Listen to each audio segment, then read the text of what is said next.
Welcome back, guys. Today, we're going to be talking about The Myth of Sisyphus by Albert Camus. I'm not going to lie, I feel a little scammed. This book is really short, mind you. It's short, but man, it feels it feels like it's 300 pages. Albert Camus has such a slow writing style. I've read 3 of his works, and like this is the third one, by mind you. And The Stranger, which is only 100 pages, that flew by. I felt like I read that super quickly. It felt like it had really good pacing, like it was bouncing constantly. But man, The Myth of Sisyphus and The Plague, you better be prepared because they move so slowly. And the reason I feel scammed is because it talks about Sisyphus for like 5 pages. 5 or 6 pages. It was like around 119 or something. 118. So 119 to 123. So 4 pages. 5, basically. And then, dude, it's like, I mean, it's good. I kind of want to reread The Stranger with this context because you're probably wondering, well, what does he talk about? For the other, 100-ish pages, he talks about his definition of absurdism. And I thought I had a good grasp of it before, and I was like 80% of the way there, but this really narrows it down. It's like, okay, this is what absurdism is. Absurdism is a guy with a sword fighting a guy with a gun, but the guy with the sword feels he's gonna win and is very passionate about winning this battle. To give you an example, absurdism is understanding that life is meaningless and that people have a gravitation. Hey, buddy, do you want to go up here? They have a gravitation towards finding meaning or making meaning out of meaningless things. And it's your job to, as an absurdist, to understand that when you find meaning in something, it is meaningless at the end of the day. And I don't think it helps that, I mean, it does help at the same time. I'm reading Marcus Aurelius's Meditations at the given moment. And Marcus Aurelius says it in a way that is very positive, and Camus says it in almost a depressing manner. I think it's just how slowly he writes, but from what I remember hearing about him, he was kind of a depressed guy. I could be wrong on that, but I've barely heard or done research on him.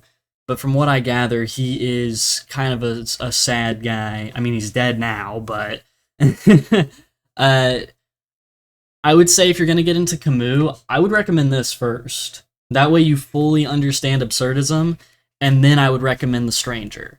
The Stranger you can read on your own, but I don't think you're going to interpret it the way Camus intended you to interpret it. Maybe I did interpret it right.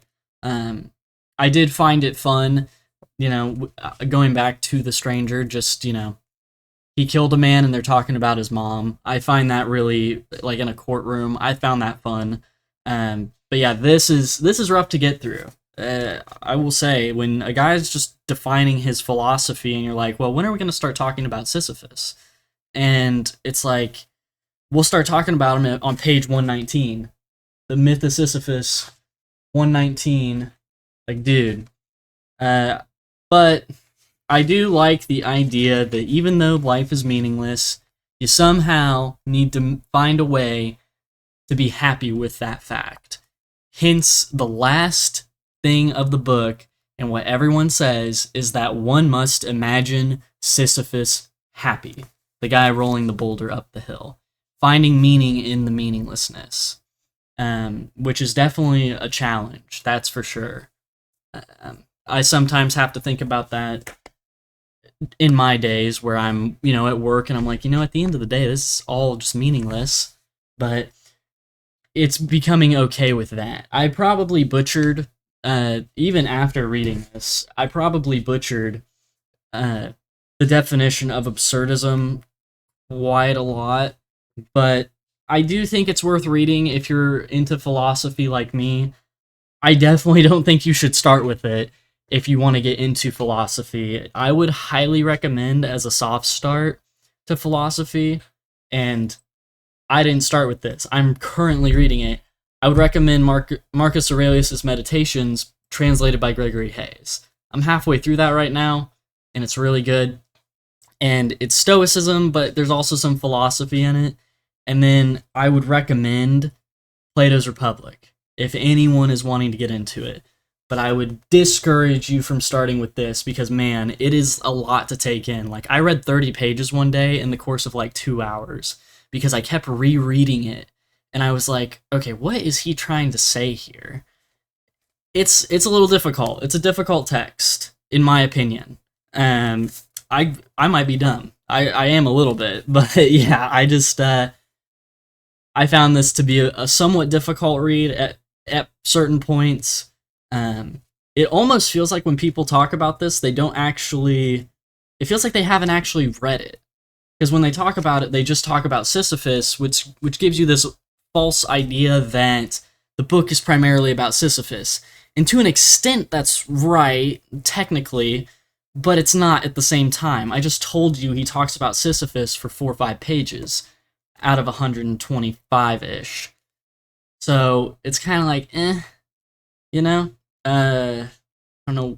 Like, the reason it's technically all about Sisyphus is because Camus spends the majority of the book trying to make sure the reader doesn't get confused on his definition of absurdism.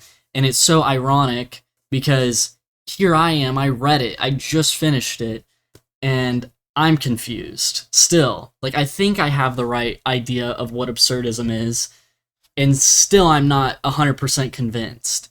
I look up the definition, and I seem to have the correct idea. I ask, ChatGPT, and it's like, yeah, you're pretty much there.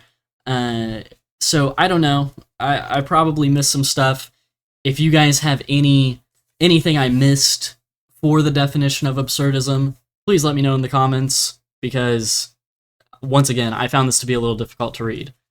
But if you've read The Stranger or you've read The Plague, I would recommend you read this. It kind of ties in nicely with everything of his.